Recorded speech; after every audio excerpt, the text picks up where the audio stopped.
जय हिंद मित्रों, स्वागत है आपका अपने इस यूट्यूब चैनल तैयारी जीत की में। यदि आपने इस बार ग्रुप डी की वैकेंसी में फॉर्म फिलअप किया है तो यह वीडियो आपके लिए बहुत महत्वपूर्ण होने वाला है। इस वीडियो के माध्यम से हम आपका 10 बहुमूल्य मिनट लेना चाहते हैं, किंतु हम आपसे वादा करते हैं कि इस वीडियो को देखने के बाद आपके अंदर एक नई सकारात्मक ऊर्जा का संचार होगा।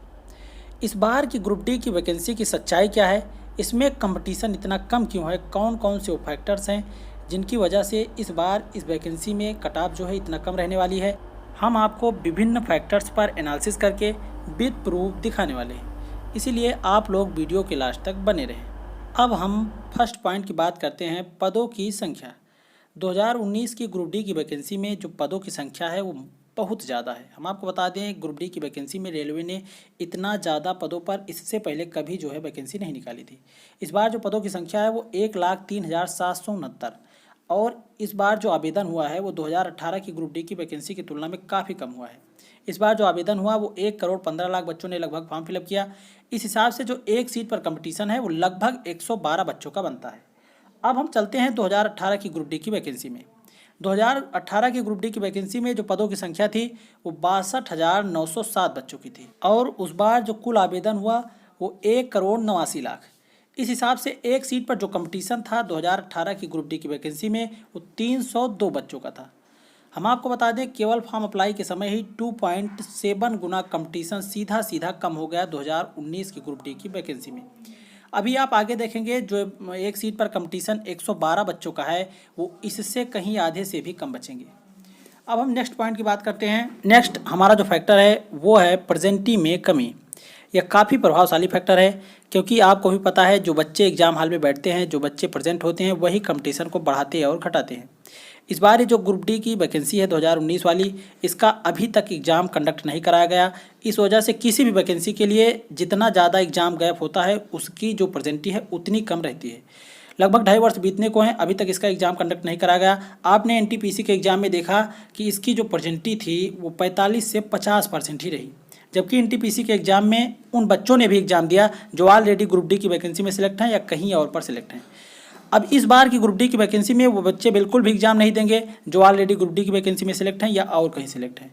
तो इस हिसाब से जो इसकी प्रेजेंटी है वो मैक्सिमम 40 से 45% ही रहेगी, जबकि 2018 की ग्रुप डी की वैकेंसी में यह प्रेजेंटी लगभग 68 से 72% रही थी।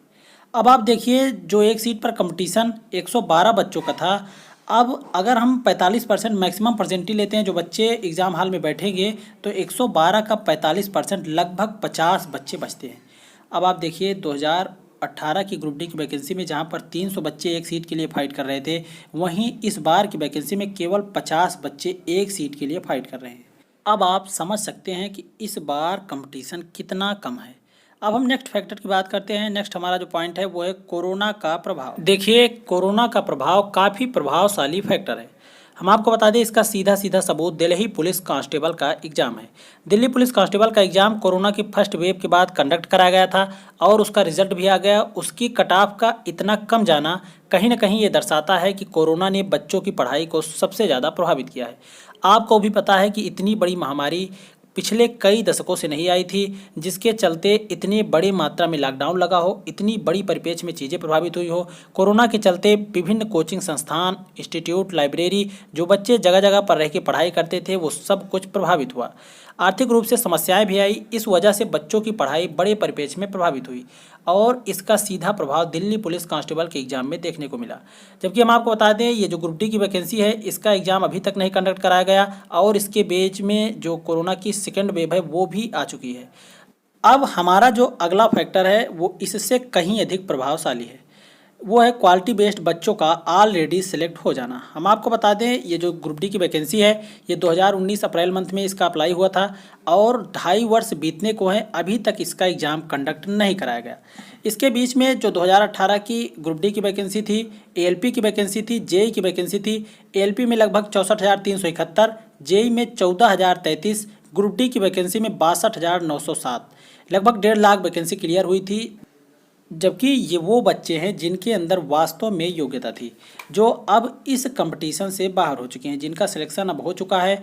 और इन बच्चों ने, क्योंकि 2018 की ये वैकेंसी थी एएलपी ग्रुप डी की और जो हम इस बार की ग्रुप डी की वैकेंसी है 2019 वाली, तो उन बच्चों ने इसमें भी फॉर्म फिलअप किया है। तो अगर ये बच्चे इस एग्ज़ाम में बैठते तो कहीं ना कहीं कंपटीशन को और बढ़ा देते।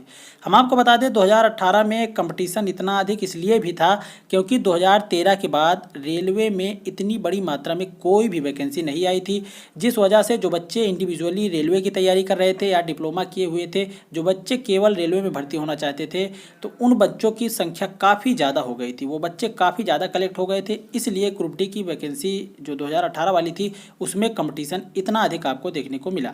जबकि इस बार ये बच्चे अब बाहर हो चुके हैं, इस वजह से भी इस बार कंपटीशन काफ़ी कम देखने को मिलेगा। हम आपको बता दें ये जो ग्रुप डी की वैकेंसी है इसका जो ऑनलाइन है वो 2019 में अप्रैल मंथ में हुआ था और 2021 का अप्रैल बीत गया, लगभग 2.5 वर्ष बीतने को हैं। हम आपको बता दें उसके बाद भी अभी इसका एग्ज़ाम कंडक्ट नहीं कराया गया। इसके बीच में एसएससी जीडी की वैकेंसी क्लियर हुई, विभिन्न स्टेटों की पुलिस की वैकेंसी क्लियर हुई और भी बहुत सारी छोटी बड़ी वैकेंसी क्लियर हुई, जिसमें जिन बच्चों ने इसमें फॉर्म फिलअप किया था और उनके अंदर वास्तव में योग्यता थी वो अब कहीं ना कहीं सेलेक्ट हो चुके हैं। इस वजह से भी इस बार कंपटीशन काफ़ी कम देखने को मिलेगा। हम आपको बता दें जितना ज़्यादा जिस भी वैकेंसी में एग्ज़ाम गैप रहता है उसमें प्रेजेंटी भी उतना कम ही देखने को मिलती है। इसके पीछे का जो कारण होता है वो ये होता है कि बच्चे कहीं ना कहीं सेलेक्ट हो जाते हैं, बहुत सारे बच्चे पढ़ाई छोड़ देते हैं, बहुत सारे बच्चे कहीं जॉब पा जाते हैं, बहुत सारे ऐसे फैक्टर होते हैं जिस वजह से जो प्रेजेंटी रहती है वो काफ़ी कम रहती है और क्वालिटी बेस्ड बच्चे भी चले जाते हैं। इस वजह से कंपटीशन काफ़ी कम आपको देखने को मिलता है। अब हमारा जो नेक्स्ट फैक्टर है वो है नॉर्मलाइजेशन। देखिए नॉर्मलाइजेशन काफ़ी महत्वपूर्ण फैक्टर है क्योंकि 2018 की ग्रुप डी की वैकेंसी में कट ऑफ का इतना ज़्यादा जाना, इसके पीछे जो बहुत बड़ा फैक्टर था वो नॉर्मलाइजेशन ही था। क्योंकि उस बार जो नॉर्मलाइजेशन था वो लगभग औसत 16 से 20 नंबर मिला था, किसी किसी बच्चे को तो 30 नंबर तक नॉर्मलाइजेशन में मार्क्स मिले थे। क्योंकि आपने देखा कि बहुत सारे बच्चों का लगभग 120-122 नंबर तक जो है स्कोर हुआ था, जबकि आपको भी पता है कि एग्ज़ाम केवल 100 मार्क्स का होता है, 100 क्वेश्चन ही रहते हैं। तो इतना ज़्यादा नंबर आना ये नॉर्मलाइजेशन में कहीं ना कहीं भिन्नता खड़ी करता है। हम आपको बता दें उस बार जो औसत नॉर्मलाइजेशन हुआ था वो 16 से 20 मार्क्स का हुआ था, हमने आपको बताया। लेकिन इस बार नॉर्मलाइजेशन के नियम में बदलाव हो चुका है और इस बार इतना ज़्यादा नॉर्मलाइजेशन में मार्क्स नहीं मिलेगा, इसलिए भी जो कट ऑफ है वो काफ़ी कम देखने को मिलेगी। हमने आपको विभिन्न फैक्टर्स के माध्यम से समझाने का प्रयास किया कि कौन कौन से वो कारण हैं जो इस बार ग्रुप डी की वैकेंसी में प्रभावी हैं, जिस वजह से इस बार ग्रुप डी की वैकेंसी में जो कट ऑफ है वो आपको काफ़ी कम देखने को मिलेगी। अब इन सभी फैक्टर्स को देखकर आप समझ गए होंगे कि इस बार आपके लिए परिस्थितियां कितनी अनुकूल हैं और आपको अपनी एक सीट पक्की करने के लिए कितना सुनहरा मौका है। इस बार आप आसानी से अपनी एक सीट पक्की कर सकते हैं क्योंकि ऐसा गोल्डन चांस आपको बार बार नहीं मिलेगा। इस बार पदों की संख्या बहुत ज़्यादा है। आप लोग रेलवे के निजीकरण के विषय में जानते हैं, इतना अच्छा चांस और अब आगे नहीं मिलने वाला है।